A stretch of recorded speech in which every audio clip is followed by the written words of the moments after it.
আপনি যৌবন কালে যদি আল্লাহ তাআলা দাসত্ব করতে পারেন, ইবাদত করতে পারেন, আপনার বার্ধক্যে উপনীত হওয়ার পরে ইবাদত করতে না পারলেও আল্লাহ তাআলা ইবাদত দিয়ে আপনার আমলনামা পূর্ণ করে দিবে।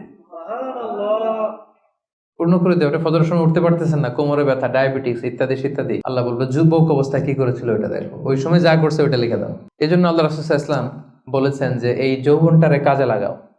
আল্লাহ রাসূল সাল্লাল্লাহু আলাইহি ওয়াসাল্লাম বলেছেন 5টা বিষয় আসার আগে 5টা জিনিসকে কাজে লাগাও। তার মধ্যে একটা হচ্ছে শাবাবাকা ক্বাবলা হারামিক, বার্ধক্য আসার আগে যৌবনকে কাজে লাগাও। সিহহাতাকা ক্বাবলা মারাদিক, অসুস্থতা আসার আগে সুস্থতাকে কাজে লাগাও। গিনাকা ক্বাবলা ফাকরিক, গরিব হয়ে যাওয়ার আগে তোমার ধনাঢ্যতাকে কাজে লাগাও। ফারাগাকা ক্বাবলা শুগলিক, ব্যস্ত হয়ে যাওয়ার আগে অবসরটারে কাজে লাগাও। হায়াতাকা ক্বাবলা মাউতিক, মৃত্যু আসার আগে জীবনটারে কাজে লাগাও। এই জন্য যৌবনটাকে যেন আমরা কাজে লাগাই প্রিয় ভাইয়া।